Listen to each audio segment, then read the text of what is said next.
I was topside, fighting fires and doing other damage control work throughout the duration of the attack. At the same time, I was able to observe the jets flying overhead, and I also observed the American flag flying from the mast. At no time did that flag hang limp from the mast. I was one of the two signalmen on the USS Liberty when the ship was attacked, and my only job during the attack was to make sure that the flag was flying, so every few minutes I would walk up at the signal bridge up at the mast.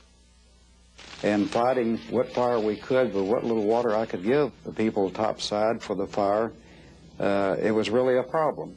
So that on the first pass they knocked out our ability to call for help. The one remaining antenna, which I had shut down because it had some problems in the tuner, is probably why it didn't get hit. I had to jury rig a coaxial cable directly from the transmitter to the antenna.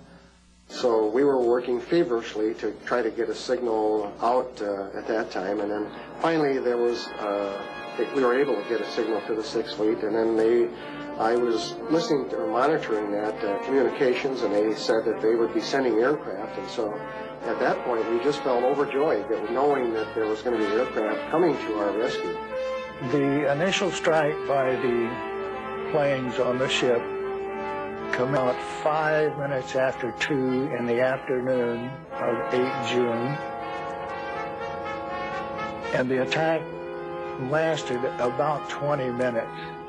The ship was fired at from port to starboard, starboard to port, stem to stern, and there was not a single compartment above the waterline that did not have one or more direct penetration by a rocket, machine gun, and they also dropped napalm on the bridge of the ship. At 2:35 p.m., Defense Secretary Robert McNamara recalled the 12 Navy fighters that had been sent to our defense by the carrier Saratoga. At that time, no one aboard the Liberty had identified the attacking Israelis. It was 1.5 hours later that our embassy in Israel first told Washington that Israelis had attacked a ship, possibly a U.S. Navy ship. How then did McNamara know to recall the help sent to defend the Liberty? When the ship came under attack. Now hear this, General Quarters, this is no drill. The ship is under attack by unidentified aircraft. And there were pings. We heard a lot of pinging, which were bullets running across the deck, and then we heard explosions. We didn't know what was going on, but of course General Quarters had sounded, so we battened down the hatches, and we started doing what we were trained to do. We were under attack. We could hear these shells hitting the ship. The whole ship would ring. It was like you were on the inside of a huge bell and someone beating on it with a sledgehammer.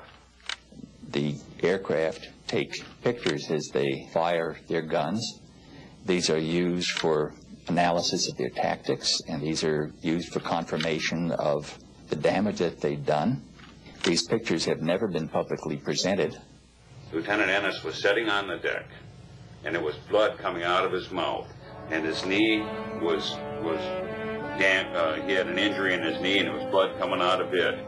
That cough had got blown off, I think the 04 level, but I come across him, and he was just peppered from head to toe with shrapnel. And I covered him up with a blanket. My brother, he was sent to on the bridge of the ship to find out what was who the planes were, where they came from. They had no markings. That's against the Geneva Rules of War right there. He received a Silver Star for his efforts. He was cut down by the planes. The captain, initially after the attack, sustaining shrapnel wounds in his knee, and somebody put a tourniquet around his leg, and I got coffee. I think about 5 cups of coffee went down the captain to keep him going. It was impressive because with all the blood loss and everything, he was going all night long. A short time after the air attack had been completed, the 3 torpedo boats approached us from our starboard quarter at high speed and in an apparent torpedo launch attitude. The 3 Israeli torpedo boats fired 6 torpedoes at the Liberty. Because of Captain McGonigal's handling of the ship, 5 missed. Intelligence base was destroyed. 25 American sailors died almost instantly.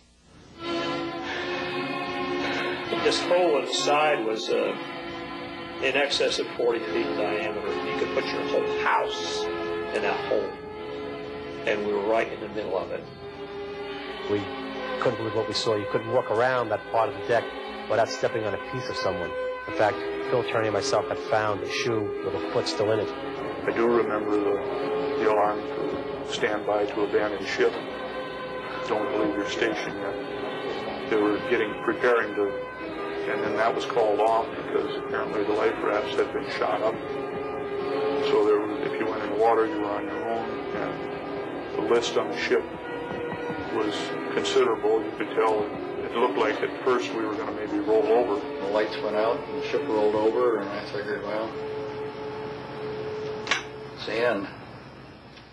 The torpedo had hit the side of the ship, of the room I just stepped out of, killed every man in my division that was in there.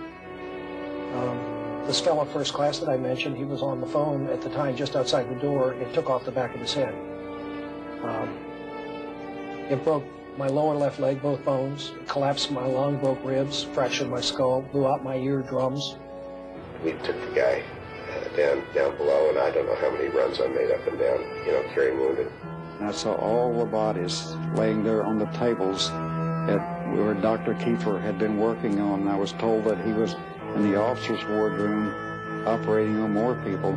34 were killed, another 172 were wounded. The care of these people was done by myself with the assistance of 2 corpsmen.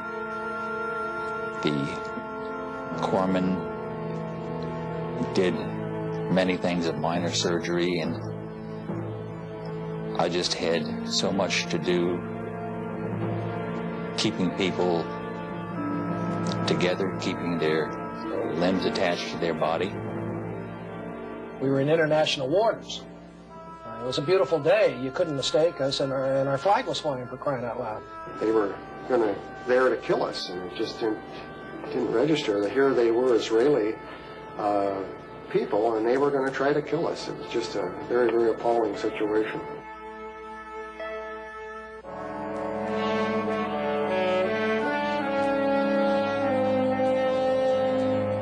A strange quiet descended on the Liberty crew. After the explosion, the pounding of machine gun bullets slowed and stopped. Fires were put out.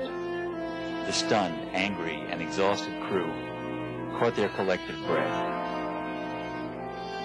Limping at 5 knots toward sanctuary several hundred miles to the north, they had somehow survived one of the most ferocious sustained attacks ever on an American ship. 34 were dead, 171 were wounded. All survivors had mental scars. There is not one single life raft. The wounded are treated. Sailors remember that they were promised help. They expected that help. That help, in the form of phantom jets from the USS Saratoga, was on its way. It never arrived.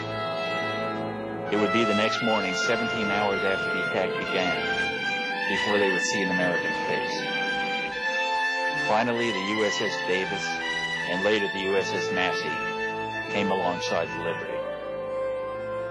Many of their sailors wept as they boarded the Liberty, saw open decks stained with American blood and parts of American bodies on the deck. Helicopters from the USS America arrived several hours later to medevac the most seriously wounded Liberty sailors back to that carrier. The air attack by 2 squadrons of Israeli aircraft, French-built Mirage 3s and Super Mystères, 821 rocket and cannon holes were found in the Liberty.